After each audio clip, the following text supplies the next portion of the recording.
Today, I'm taking you to a place that still haunts my dreams. A small apartment in India, a country my family moved to when my dad got transferred there. We called it the Forsaken Flat. I was 15 when my life took a dramatic turn.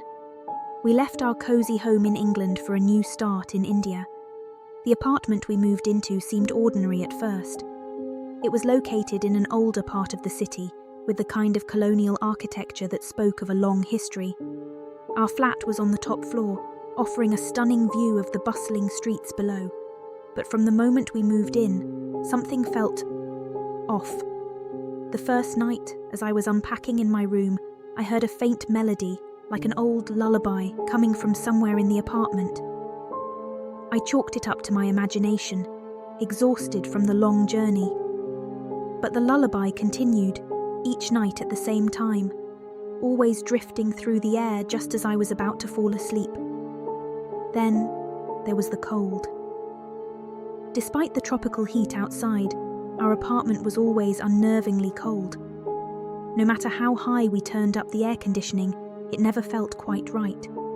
My parents dismissed it, saying the building's old insulation was to blame, but I knew there was something more. A week after we moved in, I started noticing small things going missing. Hairbrushes, books, even my favourite necklace. They'd reappear in the strangest places. The freezer, under my pillow, inside the washing machine.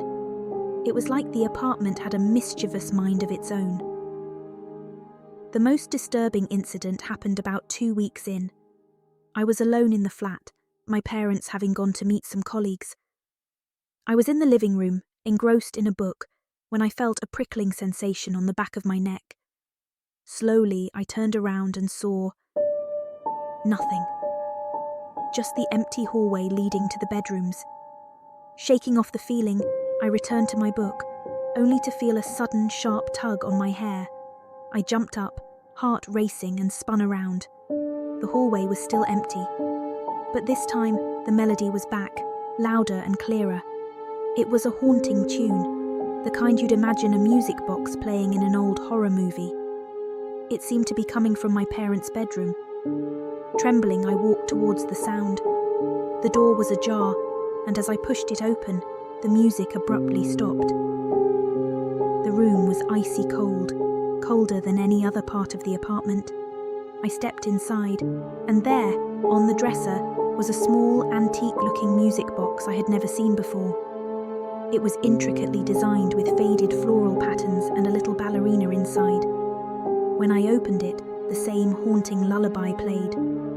From that night onwards, things escalated. We'd hear whispers in different languages, see fleeting figures out of the corner of our eyes, and once, I swear I saw a reflection in the bathroom mirror that wasn't mine. My parents began to acknowledge that something was wrong. My dad, ever the rational man, tried to find logical explanations, but my mum, a bit more superstitious, contacted a local priest. Father Daniel, a Christian Indian priest, came to bless our home. He called the apartment Nishedhit Niwas, which translates to the Forbidden Abode. He explained that the building had a dark past. Decades ago, it was home to a British officer and his family during the colonial period. Tragedy struck when his young daughter fell from the balcony under mysterious circumstances. Since then, every family that moved into our flat reported strange occurrences. Father Daniel performed a blessing, and for a few days, things seemed to calm down. But it was only temporary.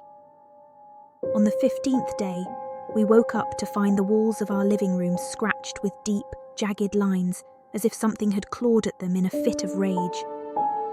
That was the final straw. My dad, the skeptic, couldn't deny it anymore. We packed up and left that very day. We moved to a new house across town, a more modern building with no dark history.